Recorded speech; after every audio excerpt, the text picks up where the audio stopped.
എണേ election അടുത്തില്ലേ? നീ ആർക്കാ vote ചെയ്യണേ? സംശയം എന്താ? ലീഗിന് തന്നെ. ഈ വാർഡിൽ നമുക്ക് വേണ്ട എല്ലാം ചെയ്തു തരുന്നത് ലീഗിന്റെ ആൾക്കാരും കൌൺസിലറും തന്നെയല്ലേ? ഇപ്പൊ നടക്കുന്ന SIR വിഷയത്തിൽ നമുക്ക് വേണ്ടി ആദ്യം മുന്നിട്ടിറങ്ങിയത് ലീഗിന്റെ കുട്ടികളല്ലേ?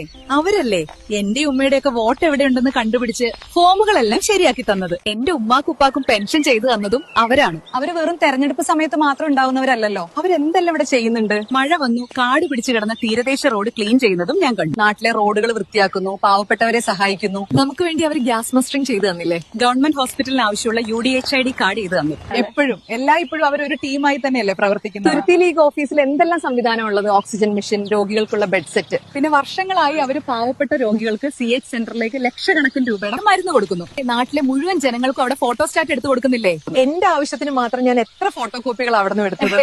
എന്റെ അനിയത്തിയുടെ ജനന സർട്ടിഫിക്കറ്റും ഉടൻ തന്നെ എടുത്തു തന്നു നമ്മുടെ കൌൺസിലർ. അത് തന്നെ എനിക്കും പറയാനുള്ളത്. പക്ഷെ എന്നാലും മറ്റേ സ്ഥാനാർത്ഥിയുടെ ആളുകളും വോട്ട് വയ്ക്കാൻ വന്നിട്ടില്ലേ? വന്നിരുന്നു. പക്ഷെ അവർക്ക് പറയാൻ ഇവിടെ വിഷയങ്ങളൊന്നും ഇല്ലല്ലോ. 3 വർഷം INLന്റെ മന്ത്രി ഉണ്ടായിട്ടും മന്ത്രിയെ കൊണ്ട് നമ്മുടെ വാർഡിന് 1 രൂപയുടെ പോലും വികസനങ്ങൾ ഇവിടെ നടപ്പിലാക്കാൻ പറ്റിയോ? അവർ ഈ വാർഡിന് വേണ്ടി ഒന്നും ചെയ്യാത്തവരാണ്. പിന്നെന്തിനാ അവർക്ക് വോട്ട് കൊടുത്ത് വെറുതെ കളയണം? സമൂഹ മാധ്യമങ്ങളിലെല്ലാം നമ്മുടെ സ്ഥാനാർത്ഥിക്കെതിരെയുള്ള കുപ്രചരണങ്ങളല്ലേ ഇവർ പ്രചരിപ്പിക്കുന്നത്? നമുക്ക് എല്ലാം ചെയ്തു തന്നത് നമ്മുടെ ലീഗാണ്. എന്തിനേറെ പറയുന്നു. നമ്മൾ നടന്നു വന്ന ഈ റോഡിനെ കോൺക്രീറ്റ് ചെയ്ത് മനോഹരമാക്കിയതും ലീഗ് തന്നെയല്ലേ? അതുകൊണ്ട് ഞങ്ങളുടെ വോട്ടുകളും കുടുംബത്തിന്റെ വോട്ടുകളും എല്ലാം UDF